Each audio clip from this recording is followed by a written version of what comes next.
하나님 말씀은 마태복음 28장 18절에서 20절입니다. 같이 읽겠습니다. 시작.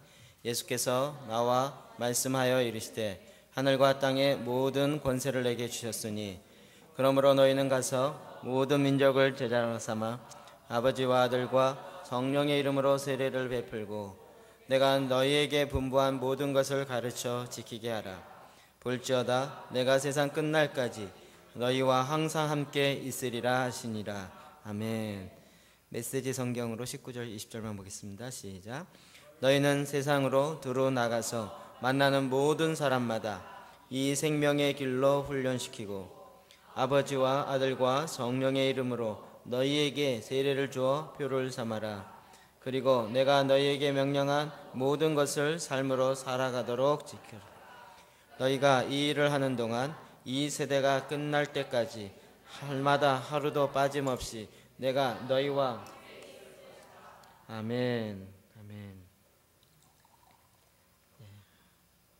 오늘부터 시작해서 이 T40라는 주제로 계속적으로 할 것입니다. 다음 주부터는 이제 교구별로 앉으시고요. 훈련할 수 있는 구조로 훈련자를 훈련하기입니다. 훈련자를 훈련. 여러분 다 훈련자이기 때문에 이제는 이제 교구별로 청년들도 같은 이렇게 교구별로 앉으셔서 앞으로 이제 드디어 훈련에 들어가게 됐습니다. 굉장히 뜻깊은 날입니다. 오늘 말씀 17절과 그 앞에 18절 보면 이렇게 시작하고 있습니다. 다시 봅시다. 시작. 예수를 배웠고 경배하나 아직도 의심하는 사람들이 있더라.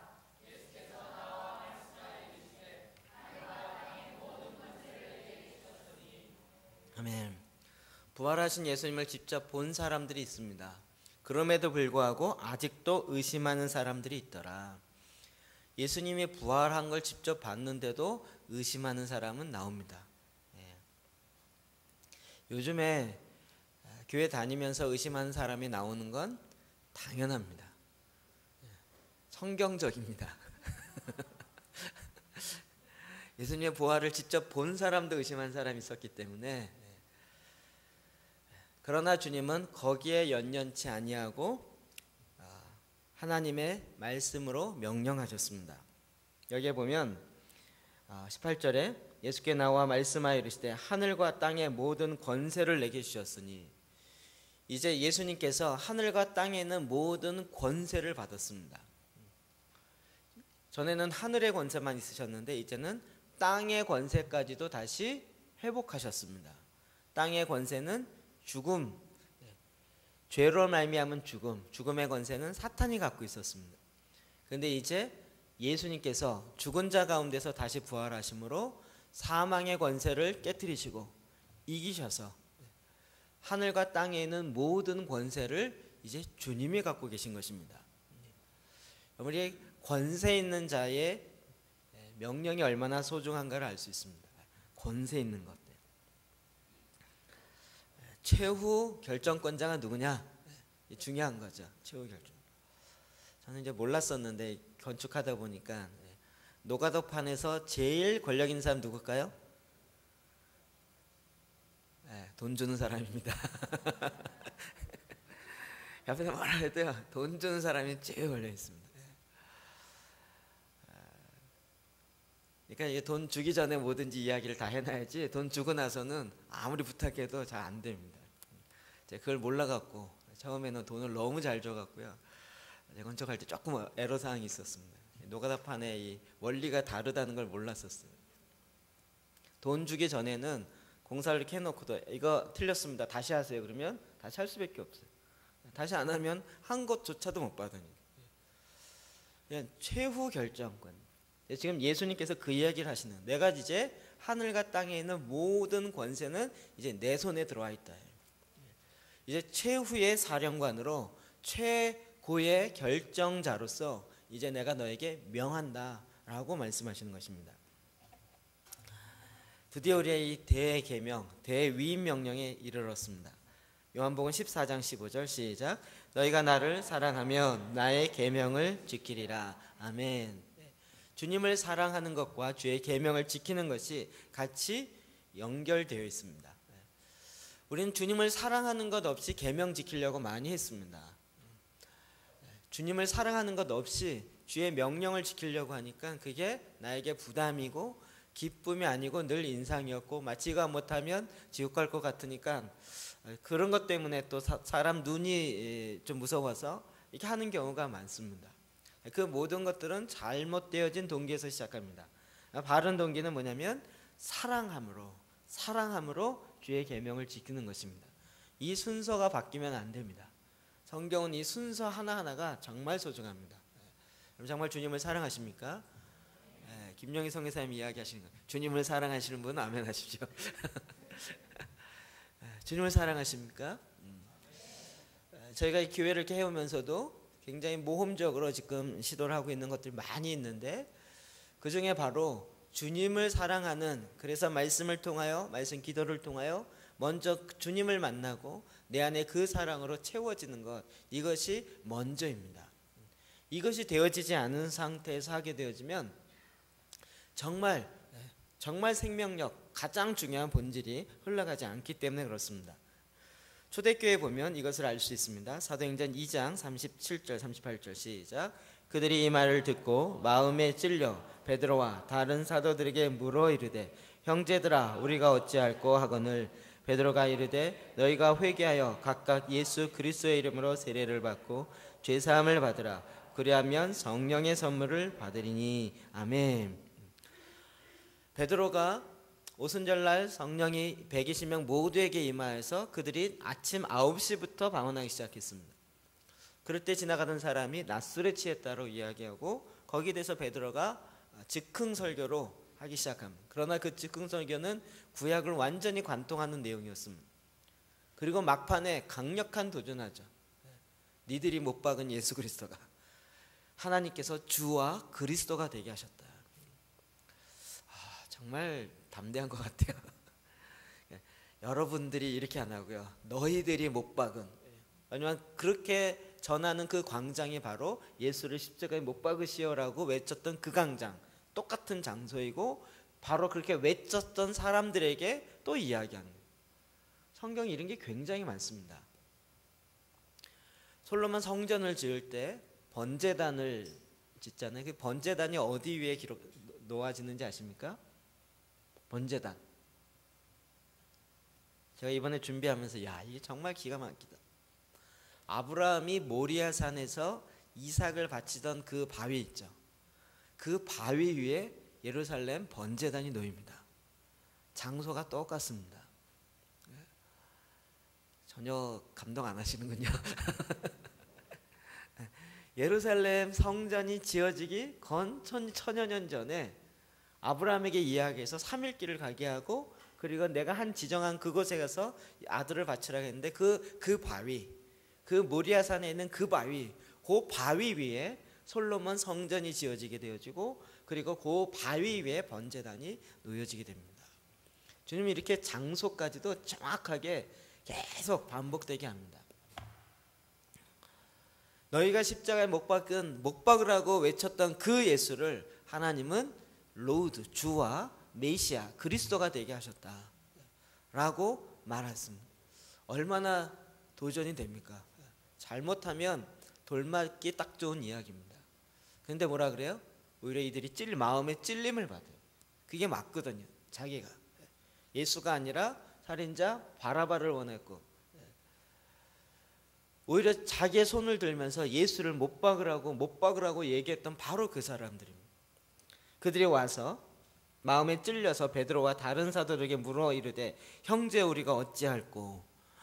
내가 그랬고 정말 내가 메시아를 죽였다. 형제여 우리가 어떻게 해야 되겠습니까? 만약 어떤 사람들이 와서 교회 와서 내가 어떻게 해야 되겠습니까? 내가 죄인인 걸 알았습니다. 나 이제 어떻게 살아야 될까요? 그러면 여러분 뭐라고 대답하시겠습니까? 성경 보지 말고 해답 보지 말고 자기 생각으로 얘기해 보시라고요. 내가 저기 들어오면서 평일날 들어오면서 나 지금 나 어떻게 해야 될지 난 모르겠는데 나 어떻게 살아야 될지 좀 알려주세요. 그럼 여러분 뭐라 그러겠어요? 해답 보고 얘기 말고 생각해. 우리 옛날 같으면 어떻게 대답했죠? 교회 잘 다니시고 뭐 주일날 예배 꼭 나오시고 11조 하시고 봉사하시고 이런 식으로 얘기했을 것입니다. 그러니까 우리가 갖고 있는 전통을 이야기했겠죠. 근데 베드로는 정확하게 딱 그 얘기를 듣자마자 회개하여 각각 예수 그리스도 이름으로 세례를 받고 제사함을 받으라. 정확하게 답을 딱 이야기합니다. 베드로가 사실 예수님과 함께 있으면서 많은 훈련이 있었지만 이럴 때 어떡하라 이런 훈련이 아니었고 그냥 말씀 가운데 있었습니다. 아까 읽었던 마태복음 28장 18절 너희는 가서 모든 족속으로 제자를 삼아 아버지와 아들과 성령의 이름으로 세례를 주고 예수님께서 명하신 거죠.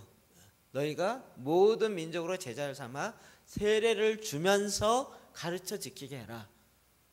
정확하게 세례를 주라고 주님이 명하셨어요.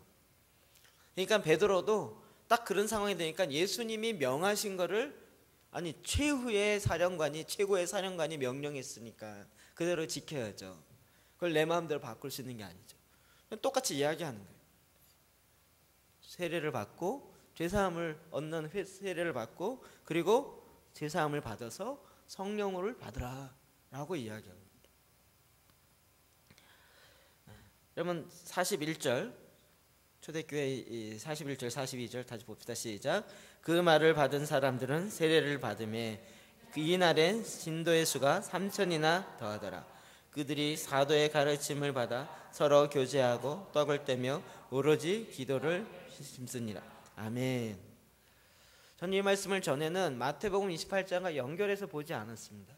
연결해서 보니까 최고의 사령권자가 이야기했고 명령하였고 그리고 오순절날 보면 명령한 대로 해요. 어떻게 해요? 세례를 주라고 했으니까 세례를 주고 가르쳐 지키게 하라 그랬더니 사도의 가르침을 받아서 그들이 가르침 받은 대로 지키면서 삶을 살았다고. 예수님이 명령하신 대로 했던 것입니다. 저는 이번에 이 T40라는 책 우리 같이 앞으로 계속 할 거고 여러분도 이제 앞으로 나눔을 할 거고 합니다. 저희가 이제 교회를 새로 하면서 DNA라는 구조로 DNA는 사실 셀의 가장 핵심입니다. 셀의 본질은 그리스도의 임재 능력 목적인데 임재는 오직 말씀으로 말미암습니다. 가장 중요한 것이에요. 그래서 이제 가장 본질부터 시작해야 된다. 그래서 저희가 DNA를 하고 있습니다. 그건 2년째 가고 있죠. 근데 DNA, D 기억나십니까? D 뭐죠? Divine Truth, 신성한 진리, 말씀이요. 다 까먹으셨나 본데요.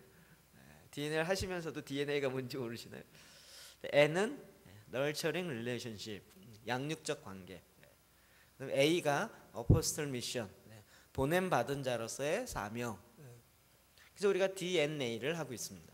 그럼 DNA는 나눈 그룹이 아니에요. DNA는 그냥 마음 맞는 사람끼리 모여서 이야기하고 그런 그룹이 아닙니다. DNA는 교회의 본질이고 핵심입니다. DNA에서 바로 최고의 사령관의 명령을 따라 순종하는 것입니다. 이 부분에 있어서 저도 제일 부담되는 게 사실은 전도였습니다. DNA요. A를 어떻게 풀어갈 것인가? 전도요. 저는 어렸을 때부터 교회 다니고 제가 이제 신앙의 회의를 갖게 된 것도 전도 때문이에요. 성경에 또 교회에서 전도를 그렇게 많이 이야기하는데 성경을 읽어라 이건 그래도 조금 내가 노력하면 조금 할 수 있잖아요. 전도만큼은 이게 쉽게 선뜻 해야지 이런 마음이 안 드는 거예요. 그리고 교회에서 무슨 뭐 총동원 전도주의라고 뭐 전도 뭐 하고 해도 별로 마음속에 막 불일 듯 일어나면서 나도 전도해야지 이게 쉽지가 않은 거예요. 그러다가 이제 저도 그 고등학교 2학년 때부터 이게 이제 저 안에 시험거리가 됐죠. 예수를 믿는 자가 왜 전도를 안 하냐? 성령이 너에게 마시면 너희가 권능을 받고 예루살렘과 사마리아와 온 유대에 이르러 땅끝까지 이르러 내 증인이 되라. 증인이 되라 하는데 저는 전도를 한 번도 안 했거든요. 그게 저에게 늘 부담이었어요. 그거 생각하면 난 성령이 없나? 난 권능이 없네? 나 성령이 없으면 뭐예요? 안 믿는 자죠. 불신자죠. 그러나 불신자네? 결론이 이렇게 나오는 거예요. 교회를 10년 다녔는데 10년 다닌 결과 불신자. 여전히 불신자. 이게 안 풀어지는 거죠. 교회를 그렇게 다니고 했어도. 그럼 뭐 얘기하죠. 교회 나와라, 교회 나와라. 우리 교회 나와봐. 이런 얘기 많이 했죠. 근데 그거는 제 마음속에 전도라는 확신이 안 들고. 오늘 말씀을 통해서 이게 완전히 저는 개인적으로 확신을 갖게 되어지고 풀어지고, 제가 이 기도의 집이 우리 한국교회에 풀어지는 것만큼이나 이 전도가 성경적인 방법으로 풀어져야 된다는 걸 믿습니다. 그리고 이걸 드디어 저로서는 확신하고 드디어 실제 삶으로 들어가게 된 것입니다. 자, 주님의 명령을 하나씩 봅시다. 19절 20절 다시 봅시다. 시작. 그러므로 너희는 가서 모든 민족을 제자로 삼아 아버지와 아들과 성령의 이름으로 세례를 베풀고 내가 너희에게 분부한 모든 것을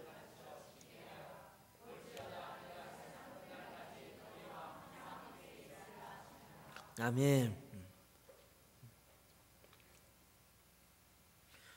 이건 주님의 지상 대명령입니다. 대명령. 이 땅에서 가장 큰 명령이에요. 이게 하도 많이 들어서 별로 이게 김장하시는 분 없는데, 나중에 주님이 이 명령을 근거로 우리에게 책임을 물어오실 것입니다.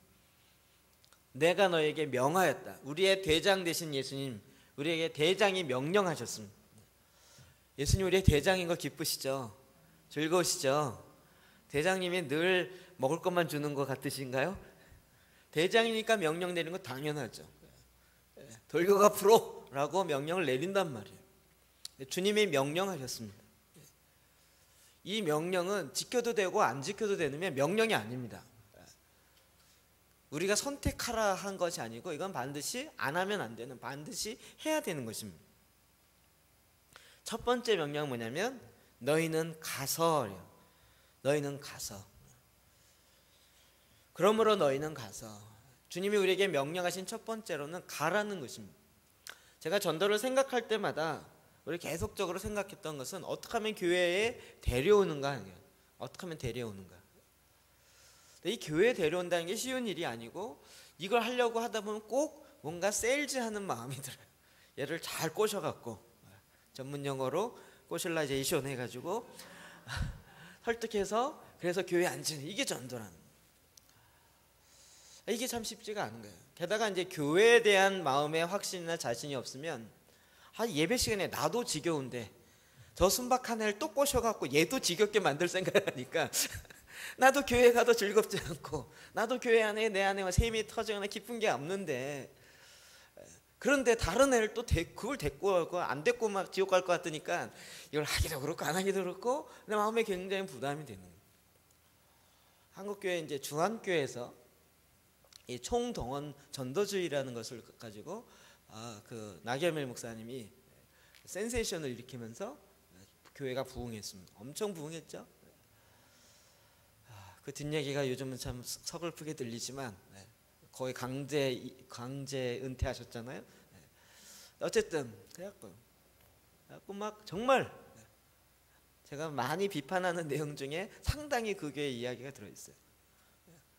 무조건 강권하여 데려와라, 앉혀라. 그래서 표 자체가 이번 주일날 총동원 주일에는 10만 명 총동원 주일, 5천 명 나오는데 10만 명. 저희 교회, 저희 집에 지난번에 동네에 있는데 그걸 하시는 분이 있더라고요. 저 위에 조그만 교회인데 그 교회는 아직 성도수가 제가 얼핏 보기 한 300명 정도 되는 것 같아요. 그런데 저희 교회 집 앞에 문이 딱 붙었어요. 1만 명 전도주의에 붙었어요. 제가 뜯어보고 한참 봤어요. 아침 9시부터 1시간 단위로 예배가 있어요. 아침 주일날. 그래서 11번인가 12번 있더라고요. 그리고 하여튼 수단과 방법을 가지지 말고 데려가래요. 데려오면 막 어떤 사람 200명 작정하고 100명 작정하고, 그리고 막 작정하면 이제 오면 쌀을 주던 뭐 설탕 한 포대를 주던 뭐 이런 식으로 해갖고요, 어마어마하게 해요. 물론 이제 그렇게 해서 몇 프로 남느냐? 근데 사실은 거의 안 남아요. 그런데 나경일 목사님 얘기는 참 독특합니다. 그렇게 해서 남는 퍼센트가 3%랍니다. 3%. 그러니까 10,000명을 총동원 전도하면 3%면 몇 명이죠? 네? 1,000명, 100명, 300명인 거예요. 그래서 300명을 구원하니 이게 어디냐는 거예요. 그래서 300명을 구원하기 위해서 10,000명을 총동원전에 하는 거예요. 그리고 이게 한국교회에 펴지면서 동원 전도질 이런 것들이 퍼지기 시작했습니다. 제가 전전교회 전도사로 있을 때 그에 쫓아 했었어요. 정말 저도 낯간지러는 못하겠더라고요. 솔직히 얘기하면. 여러분 교회 나오세요. 이번 주 교회 나오면 쌀 한 포대 줘요. 교회 나오세요. 이거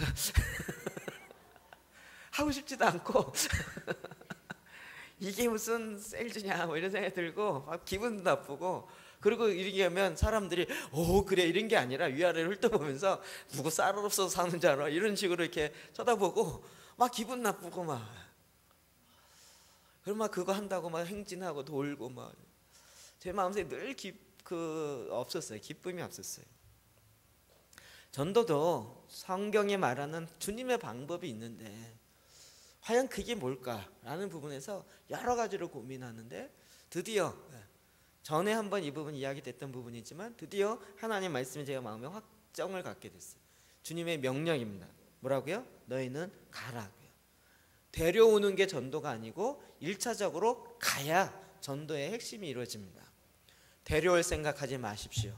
제가 여러분을 자유롭게 합니다. 데려올 생각하지 마세요. 괜히 엄하게 데려왔다가 서로 힘들게 만들지 말고 가능하면 안 오게 하십시오. 데려오지 마세요. 가는 게 목적이지 데려오는 건 절대 목적이 될 수 없습니다. 그럼 이 당시에 보십시오. 예수님이 어디를 데려오라 그러겠어요? 예루살렘 교회요? 예루살렘 교회에서 무슨 등록을 받았겠습니까? 예루살렘 성전에 기도하러 올라갔는데 등록카드 쓰세요. 받고 등록카드는 누가 관리했겠어요 도대체? 그럼 예루살렘으로 볼 때 그땐 거의 민족 국가이기 때문에 그런 개념 자체가 없어요. 그렇지 않겠어요? 누가 예루살렘에 와서 기도하는지 뭐 출석 체크를 했겠어요? 뭘 했겠어요? 그런 것 자체가 필요하지 않았던 부분이에요. 제가 개척하고 초창기에 저희는 등록을 안 받는 교회를 해보고 싶었다는데 아무도 동의를 못하시고 뭔 말인지 이해를 못하셨는데 이젠 이해를 좀 하시는 것 같아요. 기도의 집에는 뭔 등록이 필요하겠습니까? 물론 이제 사람들이 연약하고 또 함께 소속감과 함께 일하는 부분에서 같이 멤버십이라는 부분에서 좀 필요할 부분이 있습니다. 그러나 본질적으로 이야기할 때 뭔가 등록을 해야 교인이 되어줄 수 있다는 것은 굉장히 우리가 갖고 있는 한계에서 이야기하는 것입니다. 사도행전 13장 49절 볼까요? 시작. 주의 말씀이 그 지방에 두루 퍼지니라. 아멘. 사도행전은 그냥 말씀이 퍼진다 그랬어요. 교회에 교인이 많아지냐 이러지 않았다고요. 주님의 말씀이 퍼졌다고요. 초대교회에 하나님의 말씀을 가서 전하는 거예요. 그냥 두루두루 퍼져버렸다고요. 그러니까 퍼졌는데 우리 교인이 몇 명이냐 이걸 따질 필요가 없어요. 게다가 그때 당시에 무슨 안디옥 교회 이런 자체 개념이 없었다고요. 이사야 52장 7절 말씀 시작. 좋은 소식을 전하며 평화를 공포하며 복된 좋은 소식을 가져오며 구원을 공포하며 시온을 향하여 이르기를 내 하나님이 통치하신다 하는 자의 산을 넘는 발이 어찌 그리 아름다운가. 아멘. 하나님의 복음을 들고 산을 넘는 그 발이 얼마나 아름다운가. 그러니까 복음을 들고 산을 넘어서 가서 복음을 전하자. 전에는 자꾸 이런 얘기를 들으면서도 그렇게 전해서 우리 교회 데리고 와서 이런 생각이 있었단 말이에요. 근데 성경을 잘 보세요. 좋은 소식을 전포하는 거예요. 이제 너희가 눌림으로부터 자유케 되었다. 이게 복음이에요. 자유케 됐으니 이제 예루살렘 교회 와야 돼. 이런 얘기가 없단 말이에요. 그냥 가서 복음을 선포하는 거예요. 눌림으로부터 자유케 되어지고 눈먼 것으로부터 눈을 떠서 보게 되는 그 자유케 하는 복음을 그냥 선포하는 거예요. 소식을 전하는 거예요. 소식을 전하는 것이지 무슨 멤버십을 찾기 위해서 하느냐고. 그래서 그런 소식을 전하려고 가는 그 발걸음이 아름답다. 마태복음 10장에 보면 예수님의 제자들을 전도 훈련시키는 장면이 첫 번째 나옵니다. 6절 볼까요? 시작. 오히려 이스라엘 집에 잃어버린 양에게로 가라. 아멘. 12 제자를 가면서 훈련시키면서 너희들 전도해서 2명씩 데리고 와라, 이름을 적어와라, 이렇게 하지 아니하고 잃어버린 양에게 찾아가서 그에게 하나님의 말씀을 전해라. 전하고 난 다음에 그 전하는 것 자체가 끝이라고요. 가서 전하는 거예요. 이해되시죠? 졸지 마시고 앞으로 계속적으로 할 내용입니다. 주님은 우리에게 계속 가라 그랬어요. 가라. 사도행전 7장 3절 시작. 이르시되 내 고향과 친척을 떠나 내가 내게 보일 땅으로 가라 하시니. 아멘. 예수님은 계속 아브라함에게도 내가 너에게 지시한 땅으로 가라. 내가 너에게 약속한 땅인데 그 땅으로 가라. 그리고 이제 가나안에 있다가 애굽으로 내려갔을 때도 다시 가나안으로 가라. 주님은 계속 가라고 명령하고 계세요. 주님의 품으로 오라 이거지 교회로 오라 이렇게 가지 않는다고요. 오늘날 교회의 가장 핵심적인 단어 가라라는 단어를 바꾸면서 전도가 굉장히 싸구려 복음처럼 흩어진 거예요. 주님은 우리에게 가라고 하셨습니다. 저는 이것이 성경적 원리고 또 주님이 우리에게 명령하신 최고 사령관의 명령입니다. 감히 누가 최고 사령관의 명령을 바꾸겠습니까? 우리 사령관이 명령을 잘못 내리셨다, 가지 말고 와서 여러분 가서 데려오십시오 라고 명하는 건 그거는 완전히 사령관의 이름에 먹칠하는 것입니다. 주님은 가라. 우리 인간들은 기본적으로 자꾸 모이기를 좋아하는 습성들이 있습니다. 모여서 뭔가 하고 싶은 거예요. 예루살렘 교회도 모여 있었습니다. 처음 이렇게 3,000명이 예수 그리스도를 믿게 되었었고 세례받게 되었는데 그냥 계속 머물러 있었어요. 그리고 5,000명이 믿었어요. 몇 명이죠? 8,000명. 120명 있었으니까 기본적으로 세례받고 주의 말씀에 순종했던 사람이 8,120명. 예루살렘 거리에 머물러 있어요. 그 당시에 8,120명이면 대형 교회 중에서도 세계 최대의 대형 교회입니다. 예루살렘 인구가 약 2만에서 많아야 5만 정도 보고 있었어요. 그 중에 8,120명이 주님을 믿는 사람이니까 2만 명 쳐도 약 3분의 1이잖아요. 어마어마 많죠. 그런데 주님은 그렇게 있는 걸 원치 않았어요. 만약에 지금 같으면 거기 12사도 다 있겠죠. 12사도들이 또 예수님께 직접 배웠겠다, 은사 있겠다, 뭐 없는 게 없잖아요. 그러니까 완전 초대형 교회 최고의 가장 멋있고 가장 능력 있는 사역자들이 12명이 쫙 있고, 예루살렘 교회처럼 우리가 꿈꾸는 대형 교회의 모델이 어디 있겠습니까? 근데 주님이 그걸 원치 않으세요. 흩으시는 거예요. 그대로 있기를 원치 않으셨던 것입니다. 왜요? 땅 끝까지 이르러 충만케 되어지는 것이 하나님의 목적이기 때문에요. 이분은 지금도 여전히 주님의 명령은 바뀌어지지 않았습니다. 그래서 가야 하는 것입니다. 우리 삶의 현장으로 가야 돼요. 여러분 선교지로 가라 이렇게 생각할 필요 없어요. 이제 선교지는 우리 주위에 완전히 널려있기 때문에요. 내가 현재 있는 곳에 주님이 이미 보내셨어요. 얘가 깨닫고 난 다음에 가라 그러면 안 갈 게 뻔하니까 이미 보내놓고 나서 그리고 이 말씀을 깨닫게 하셨어요. 우리가 지금 만나고 있고 우리 일주일의 삶에서 시간을 많이 들이고 있는 그것이 내가 보냄을 받은 것입니다. 1차적으로 뭐 어렵게 생각하지 마시라고요. 여러분이 주로 만나는 그 사람들, 첫 번째 명령 가는 것입니다.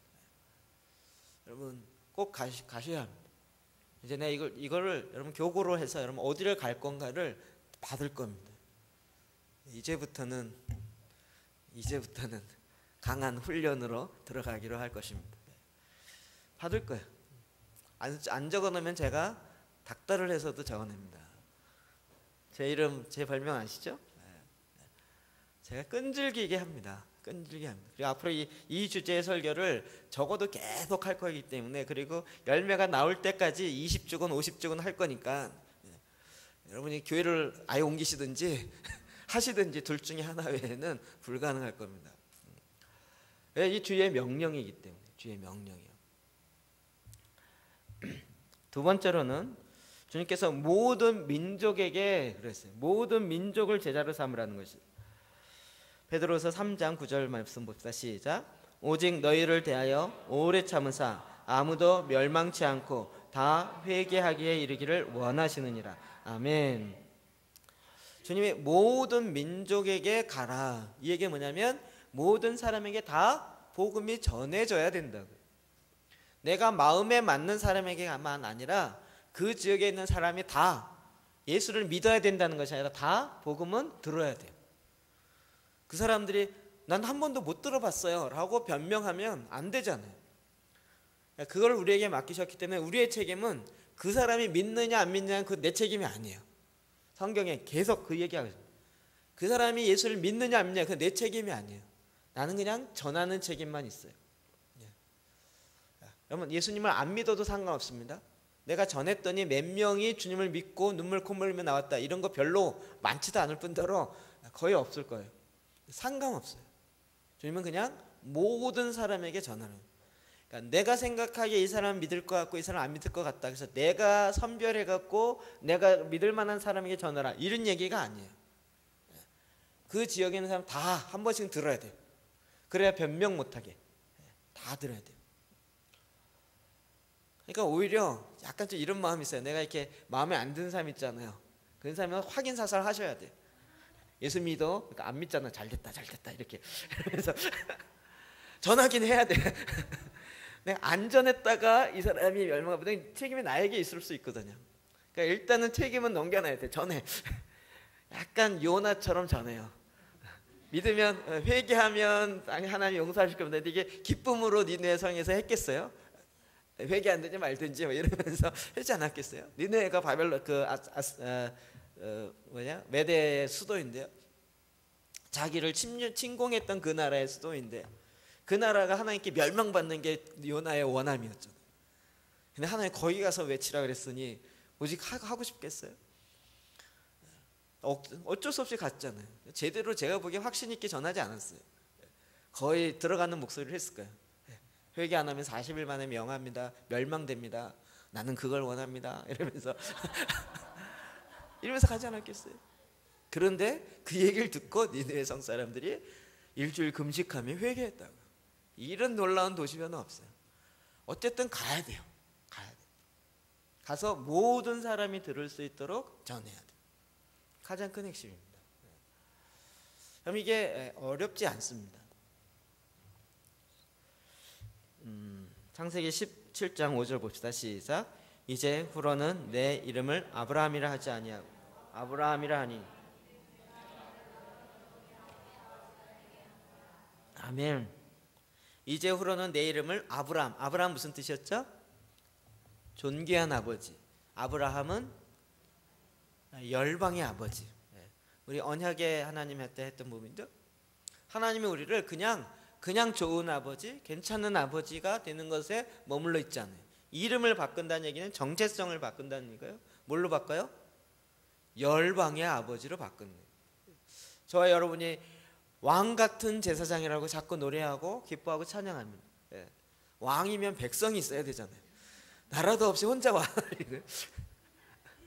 그 나라 가운데 내 민족 가운데 전하는. 그래서 모든 사람이 다 믿도록 듣도록 전해야 될 책임이 있는 거죠.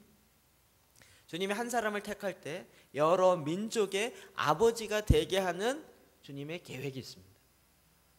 이 주님의 명하신 거예요. 주님이 어쩌자고 이런 명령을 우리에게 내리셨는지 모르지만 우리는 이 말씀을 순종해야 돼요.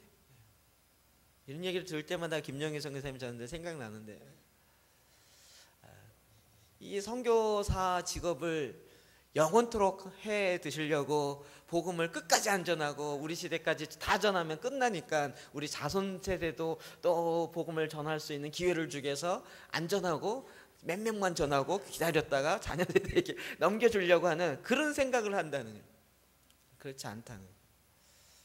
내가 있는 이 시대에 모든 사람에게 복음이 증거되어지는 그 계획과 그 뜻을 갖고 전해야 된다는 거예요.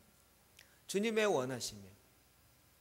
출애굽기 19장 5절 6절 시작. 세계가 다 내게 속하였나니 너희가 내 말을 잘 듣고 내 언약을 지키면 너희는 모든 민족 중에서 내 소유가 되겠고 너희가 내게 대하여 제사장 나라가 되며 거룩한 백성이 되리라. 너는 이 말을 이스라엘 자손에게 전할지니라. 아멘. 주님이 이스라엘 백성과 언약을 맺으면서 나는 너희 하나님 되고 너희는 나의 백성이 되리라 라고 얘기하면서 세계는 다 내게 속한 거예요. 근데 너희가 내 말을 잘 듣고 언약을 지키면 모든 민족 중에서 내 소유가 되겠고 거룩한 나라, 제사장의 나라가 되겠다. 여러분, 제사장 나라만 중요한 것이 아니라 모든 열방을 대표하는 제사장 나라입니다. 그러니까 제사장이든 모든 것은 다 모든 나라를 전제로 하고 있습니다. 그렇죠? 교회는 교회만 위해서 있지 아니하고 세상을 전제로 교회가 있다.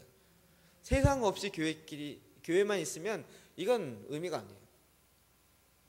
우리 믿는 사람끼리 모여서 지옥 가지 않고 천국 가도록 방주를 든든하게 져서 방주 나가는 사람이 없도록 관리를 잘하는 게 교회가 아니라, 교회는 세상 가운데 하나님의 빛을 나누는, 빛을 비추는 그 사명이 교회 가운데 있는 거죠. 그래서 우리는 모든 민족에게, 모든 사람에게 그들이 믿든지 안 믿든지는 그들의 책임이고 우리는 전해야 되는 책임이 우리 가운데 있습니다.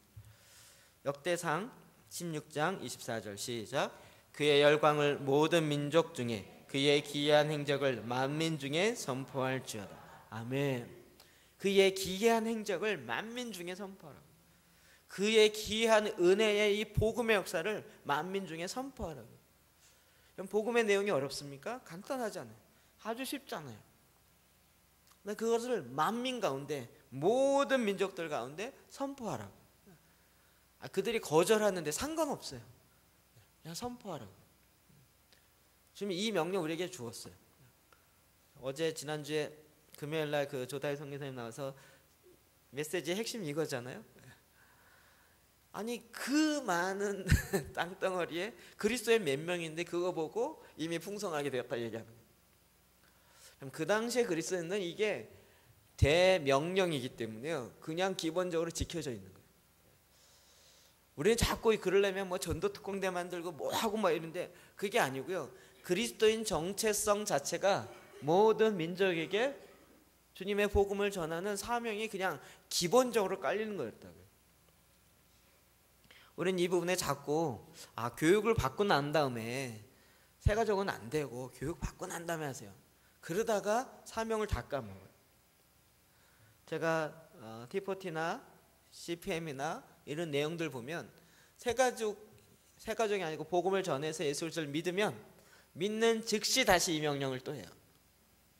믿는 즉시 곧바로 가서 또 복음을 전해요. 저도 이거 처음에는 되네 안 되네 엄청 얘기하고 논쟁하고 이랬었습니다. 현실적으로 그런 게 잘 안 일어나니까. 근데 이제는 그게 맞다라는 걸 믿습니다. 절대로 헌신자들 잘 안 전합니다. 새신자 말고 헌신자. 헐어버린 신자. 헌신한 사람 말고 헐어버린 신자. 이 기존 신자들은 주위에 불신자가 아직 많으면 둘 중에 하나죠. 다 전도해서 전도할 사람이 없다든지, 아니면 그리스도인으로 살지 않았기 때문에 아예 끊어버렸다든지. 주님은 우리에게 계속 이 명령대로 순종하여 나아가게 하셨습니다. 그래서 제가 초반부터 계속 이야기했던 부분이 이런 부분입니다. 저는 이 원리 굉장히 중요하다고 봅니다.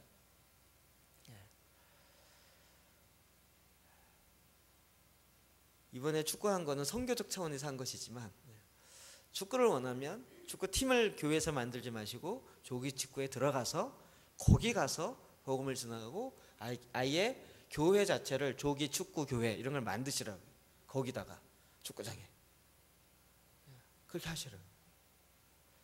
등산을 좋아하시면 산악회를 교회에 만들지 마시고 기존 산악회에 들어가시거나 동네 사람 모아서 거기다가 수암산 교회 이렇게 해서 만들어 갖고 주일마다 그 산꼭대기에 올라가서 예배 드리시고 내려오면서 찬양하시고 이렇게 하시라고요. 아예 가서 제자를 삼으라고 이야기했습니다. 와갖고 하는 게 아니고 가서요.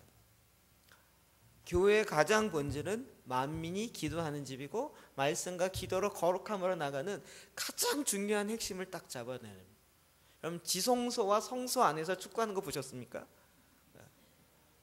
어제도 목회자 안산시 기독교연합회 회장 배 족구 대회가 있었어요. 그래서 제가 토요일날 화랑유원지 이제 또 안 가면 또 서운할 사람도 있고 그래서 가서 이제 얼굴 비치고 도장 찍으려고 낮에 결혼식 갔다가 이제 거기 잠깐 들렸어. 들렸더니 사람이 되게 많은 거예요. 왜 이렇게 많나 했더니 올해 룰이 바뀌었어요. 작년은 목사님들만 모여서 했는데 이번에는 평신도 무슨 위원회까지 합세해서 목사님 그룹이 8이니까 16팀이 나왔고 교단별로 그다음에 평신도 그룹은 31팀이 나왔어. 그래갖고 나누어서 막 대회를 하고 있는 거예요. 역대 이래로 기독교가 행사에서 제일 많이 모이는 날은 이날입니다.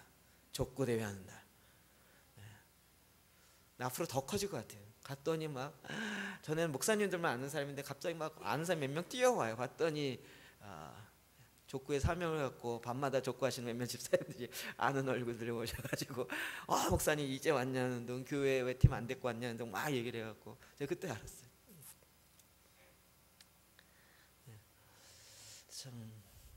참 지성소 안에서 족구하지 않습니다. 족구 뭐 그렇게 하는 거 좋긴 한데 밖에 나가서 현장에서 주님은 정말 이것들을 정확하게 족구하거나 축구하는 게 죄거나 잘못되지 않았습니다. 아주 좋은 접촉점입니다. 근데 거기 가서 자전거를 타시면서 그쪽에 가서 그래서 예수 믿어서 데려와가 아니고 거기에서 그냥 하나님 나라를 선포하고 거기서 그것을 이루라고요. 그 다음에 세 번째 명령입니다.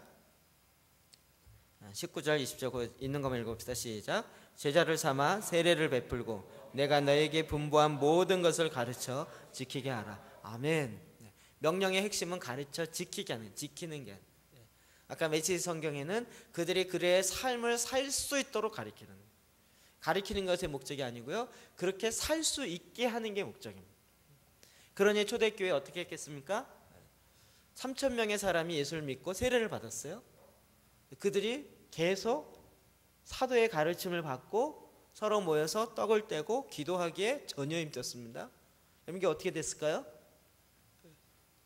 3,000명의 사람을 120명의 기도했던 사람이 딱 받아냈다고요.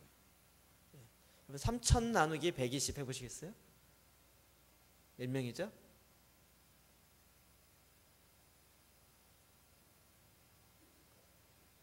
2, 24, 6, 25. 그렇죠? 무슨 얘기인지 이해되세요? 3,000을 120으로 나누면 2 하면 24니까 6 떨어지고 6 하면 5 하면 12 하면 60이잖아요. 한 가족당 25명. 저 이걸 계산하고 깜짝 놀랐어요. 셀의 가장 핵심적인 시스템이 이드로 시스템이잖아. 5 시스템이라는. 한 셀에 5명씩 해서 5명씩 5개 그룹 있으면 한 지역장이 있고, 이게 5 시스템이잖아요. 더 DS 교회에서 핵심적으로 하는 거예요. 그러면 G12 하는 교회도요, 결국은 목사님과 사모님이 같이 하다가 나중에는 남자 제자 12명, 여자 제자 12명, 12, 24, 목사님 사모님 25, 26명.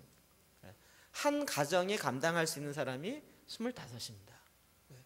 결국 초대교회 3,000명이 와도 그들을 감당할 수 있었던 건 120명의 사람이 딱 25명씩 딱 잡아내니까 이게 그냥 하루아침에 교육이 되는 거예요. 그 교육을 뭐 3년 동안 했겠습니까? 그날 밤에 주님이 가르쳐 지키게 하라. 당신도 기도하십시오. 당신도 복음을 전하십시오. 당신도 가십시오. 그냥 아주 심플하게. 근데 이게 퍼져나가는 거예요. 초대교회에 이렇게 퍼져나갔던 것입니다.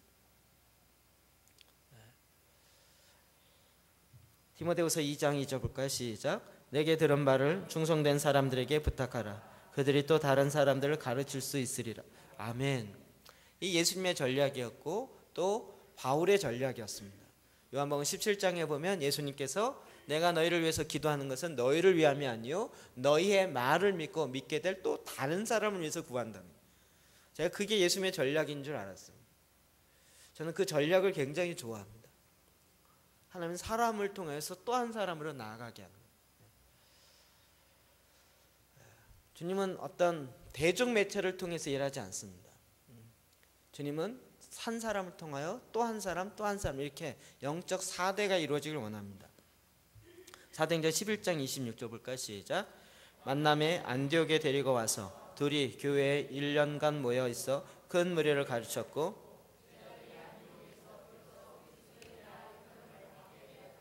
아멘. 그리스도인이라 명칭을 땄더라가 아니에요. 정확하게 뭐라고요?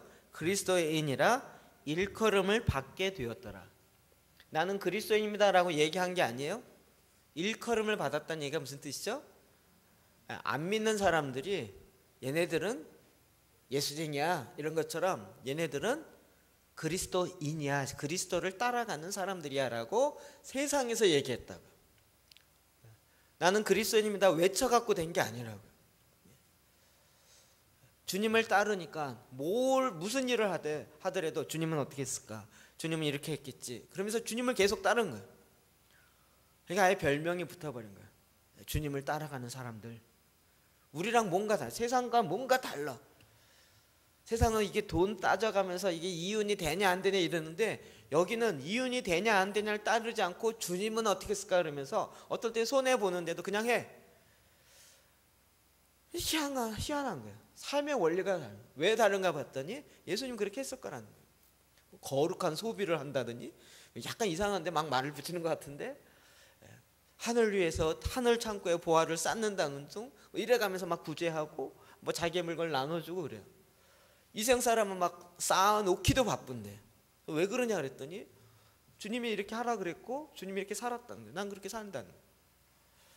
내가 이 땅에서 많이 가진 것보다 주님의 얼굴이 환하게 비추는 것이 나의 목표이기 때문에 내가 이 땅에서 성공해서 사람들에게 박수 받음으로 하나님께 영광 돌리는 그런 수준 낮은 차원이 아니라 내가 비록 좀 싫어해도 주님의 얼굴에 웃음이 피어지면 그게 내 기쁨입니다.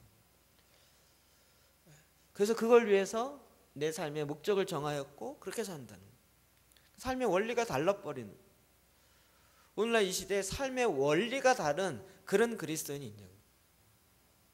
이게 보여지는. 그래서 이거는 삶으로 가야 돼. 삶으로. 제가 요즘 외부에 나가면 계속적으로 이야기하는 건 제사장 기도를 전에는 시스템만 얘기했어요. 이렇게 방법만. 근데 이제는 여러분을 통해서 바뀌어지는 변화된 삶을 이야기해요. 저는 그래서 오케이 됐다라고 생각하는 거예요. 드디어 변화된 삶들이 나옵니다. 그래서 우리 간증을 자꾸 하잖아요. 간증할 때마다 말씀 기도를 통하여 변화되어진 삶. 이제는 그 말씀 기도를 통하여 내가 이렇게 바뀌었습니다. 그 얘기하면 되는 거예요. 사실은 가서 복음을 무슨 조직신학적으로 전하라는 것이 아니라 말씀으로 말미암아 난 이렇게 바뀌었습니다. 그것까지 얘기하면 끝인 거예요. 우리가 전하는 핵심은요, 내가 어떻게 바뀌었는가가 제일 중요한 핵심이에요. 특히 예수 안 믿는 사람이 못 알아들을 교회적 용어로 쓰지 마시고 신학적 용어에 무슨 말인지 못 알아들어요. 세상에서 우리 교회에서 하는 얘기 잘 못 알아듣는다니까요. 우리들만의 용어가 워낙 많아서. 그러니까 그 사람들이 알아들을 수 있는 용어로 말하기 시작하는 거예요. 민수기 9장 2절 봅시다. 시작. 이스라엘 자손에게 유월절을 그 정한 기일에 지키게 하라. 아멘. 유월절로 명절을 삼고 그것을 지키게 했어요. 유월절은 이렇게 지켜야 된다. 계속 지키게 했다고. 우리 그냥 이게 유월절이다 그러고 가르치고 끝난 게 아니라 그 유월절을 지키게 한 거예요. 그래서 무교병을 먹고 그 다음에 띠를 띠고 주님이 명령한 대로 지키면서 우리가 이렇게 구원받았지라는 것을 계속 기억할 뿐만 아니라 그와 같은 삶을 살게 한 거죠.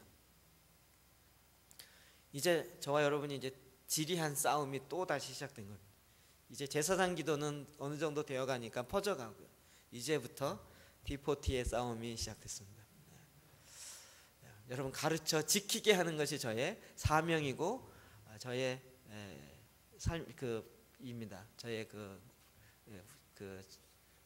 저의 임무입니다. 주님이 저에게 명하신 임무입니다. 둘 중에 하나입니다. 저는 이런 거에 목숨을 거는 사람입니다. 여러분이 가르쳐 지키게 해서 지켰더니 이런 결과가 나왔다 이러면 이제 오케이. 근데 그게 안 지켰더니 결국 안 함으로 말미암아 성도들이 너무 힘들어서 교회를 떠나기 시작했더라. 그래서 한 명도 없더라. 그러면 네, 실패 끝 이렇게 될 겁니다. 둘 중에 하나입니다. 저는 이런데 또 과격합니다. 그동안 좋은 시절 지냈습니다. 임직도 끝냈고 도망가시려면 가시더라도 이건 주의 명령이기 때문에 저도 어쩔 수 없습니다. 20절 말씀 볼까요? 시작. 볼지어다 내가 세상 끝날까지 너희와 항상 함께 있으리라 하시니라. 아멘. 주님이 여기에 아예 도장을 찍으십니다. 내가 세상 끝날까지 너희가 이렇게 하는 것에 내가 함께 있겠다라는 거예요. 여러분 초대교회에 박해 시대에 무슨 전도 집회를 통하여 복음이 전달됐겠습니까? 무슨 캠페인을 통하여 전달됐겠습니까? 아니 교회 모일 교회조차도 없었습니다. 다 땅굴 속에 카타콤에 들어가 있고 그럼에도 불구하고 복음은 계속적으로 퍼졌습니다. 그럼 그렇게 퍼졌던 방법이 뭘까요? 물론 순교의 각오와 여러 가지 얘기할 수 있을 것입니다. 그러나 오늘날 우리가 보는 것은 그 방법이 뭘까 하는 거예요. 우리가 지난주에 보여드렸던 CPM 영상 같은 경우도요. 현지적 리더십으로 넘어가니까 일하기 시작합니다. 이 책에도 계속 나오는 거예요. 1949년인가요? 중국의 공산당 혁명이 일어나면서 선교사들 다 쫓아냈습니다. 그 당시에 기독교가 150만인가 밖에 안 돼요. 중국에. 그리고 모 대통령에 의해서 붉은 혁명이 일어나고 그러면서 이게 닫혀졌습니다. 중국은 이제 기독교는 없어졌다라고 생각했습니다. 그런데 복음이 들어갔던 그곳에 그 받은 생명력을 갖고 있는 자들이 가정교회로 저 지하로 그리고 저 들판으로 가면서 그곳에서 말씀을 나누고 그곳에서 예배를 하고 그리고 또다시 주의 복음이 증거되기 시작합니다. 지금 1억 5천까지 이야기합니다. 1억 5천. 금요일 나와서 그 선교사님 잠깐 이야기했지만 미안한데 이제 한국교회 주목 안 합니다. 한국교회 전교인 다 합쳐도 전교인이 아니라 한국 사람 다 합쳐도 몇 명이에요? 4,500만. 중국 교회 다 합치면 1억 5천. 교회 다 합치면 어딜 보겠습니까? 우리 2만 2천 명의 선교사를 파송했습니다. 미국보다 더 많습니다. 이미 게임 끝났습니다. 중국 가정교회는 10만 명을 이미 파송했습니다. 10만 명. 감이 안 오시죠? 전 세계 역사상 지금까지 선교사로 나갔다 통틀으면 6만 명입니다. 지금 2000년 역사상 선교사 보냈던 사람 다 더한 것보다 중국 가정교회에서 보낸 사람이 이미 10만 명 보냈습니다. 게임이 안 됩니다. 이런 일들 어떻게 가능했습니까? 오히려 하나님이 그들의 주의 복음이 증거될 수 있는 하나님의 환경을 만드셨어요. 현지 리더십으로 넘어가니까 현지 리더십들에 의해서 움직이기 시작했어요. 한국과 태국의 선교 역사가 같습니다. 근데 태국은 아직 분리국 국가이고 한국은 이렇게 기독교가 많이 세계적으로 성장하게 됐습니다. 그 차이가 뭘까가 선교학자들이 계속 연구합니다. 가장 큰 차이는 뭐냐면 한국은 3자의 원리에 의해서 네비우스 정책에 의해서 선교 초기 정착이 됐습니다. 자립, 자치, 또 하나 뭐죠? 자가요? 자강? 자강? 헷갈리네. 신대원 다닌 지 오래돼가지고 스스로 하게 했어요. 그래서 제일 한국에 처음으로 목사 안수 받은 사람이 7명입니다. 그 중에 7명 중에 1명이 제주도의 선교사로 나왔습니다.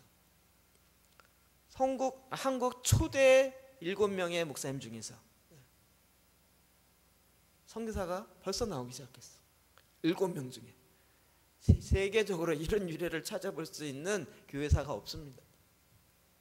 그런데 태국은 리더십을 선교사님들이 넘기지 않았습니다. 놓지 않았어요. 계속적으로. 지금 이런 결과를 가져왔습니다. 그러면 금요일날 성기사님이 그분이 굉장히 전략적이라 이런 걸 잘 알아요. 그러니까 딱 보면 우리 교회에서 막 간증을 한다, 기도를 하는데 집사님들이 권사님들이 인도를 한다, 이런 것 자체 우리는 새로운 시도 이 정도로 끝나는 거지만 그 새로운 시도를 하고 있는 뒷 배경에 어떤 철학이 있는지를 그걸 캐치해요. 제가 몇 마디 했는데 이분이 제 말하는 것에 뒷배경을 팍팍팍 읽어내는 거예요. 그래서 제가 그래서 하도 신기해갖고 좀 더 얘기해봐야 되겠다. 이래서 이제 같이 좀 교제를 몇 번 나누었거든요. 리더십인 현지 리더십으로 넘어간다. 목사님들에서 아니고요. 그냥 모든 성도들이 주의 말씀 앞에 순종하여 나아가게 해서 지키게 한다. 그냥 이게 원리입니다. 여러분 뭔가를 더 못 배웠기 때문이 아니라 이제는 현장이 없기 때문에 그렇습니다. 현장이. 저는 이 현장을 만들어 드리는 것에 사명이 있습니다. 너무나도 감사하게 세상의 현장은 널려 있습니다. 학교도 많고요. 가야 할 학교도 많고요. 또 영역도 많고요. 뭐 직장 신우회도 엄청 많고요. 이제 정말 너무 많이 깔려 있습니다. 주님이 가라. 가는 너희에게 내가 세상 끝날까지 함께하리라. 가지 않으면 하나님이 나와 함께하는 걸 못 누립니다.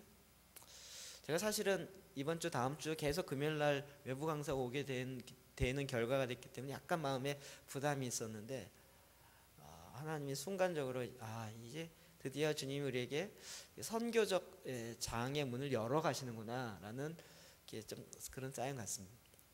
제가 선교 부분에 나름대로 이렇게 마음과 전략가 있는데 그걸 여러분 가운데 많이 풀어놓지는 않고 그냥 부드럽게만 지금 하고 있는데 하나님이 계속 급하신 것 같아요.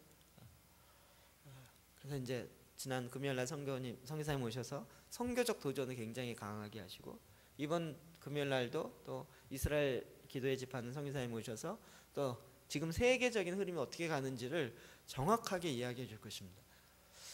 하나님이 지금 이런 것들을 우리에게 행하시는구나. 가라는 거예요.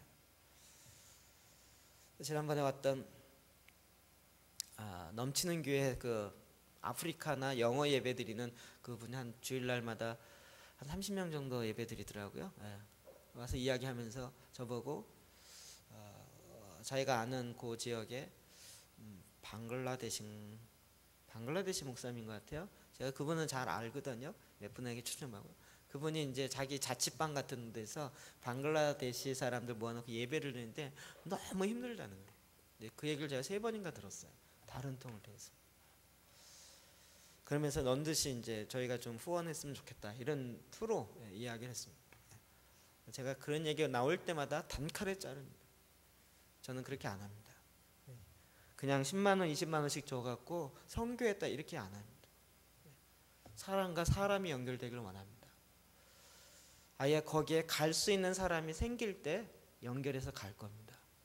중화교회랑 연결해서 사람이 가고 태국이랑 연결해서 가고 인도에 연결해서 가고 그렇게 연결해서 직접 사람이 가고 그러면서 그 현장에서 보면서 거기서 기도하고 그러면서 감동이 되면 후원도 하고 이렇게 가지 그냥 사람도 모르고 아무것도 모르는데 그냥 헌결비 뭐 10만 원, 20만 원씩 내는 이렇게는 안 합니다. 제 후배들도 또 아는 사람들도 제가 교회 한다니까 이제 막 선교 나간 사람이 좀 따져보면 수십 명 됩니다. 이미 편지 온 사람 한 명도 후원 안 했습니다. 그런 방법을 안 합니다. 10만 원, 20만 원씩 내서 하는 그런 방법 안 합니다. 우리 성도가 갈 수 있어요. 연결되어야 합니다. 실제적으로 갈 수 있고 연결될 수 있는 이 방법이 하나님의 방법이기 때문입니다. 딱 그 목사님이 더 나은 방법을 하시니까 더 좋네요. 그리고 이제 꼬리를 탁 내리시더라고요. 하나님 우리에게 가라 그러셨어요. 갈 수 있는 구조가 돼야 돼요. 여태까지는 갈 수 있는 구조가 대형 교회들은 일반 교회들은 대예배 중심이기 때문에 대예배가 못 가잖아요. 근데 이제 저희가 DNA 구조로 가면서 갈 수 있게 되었습니다. 가서 뭘 해야 되느냐? 말씀과 기도가 있어야 돼요. 여태까지 기본적으로 교회에서 말씀과 기도가 안 되는 상태에서 가라고 하니까 너무 부담이.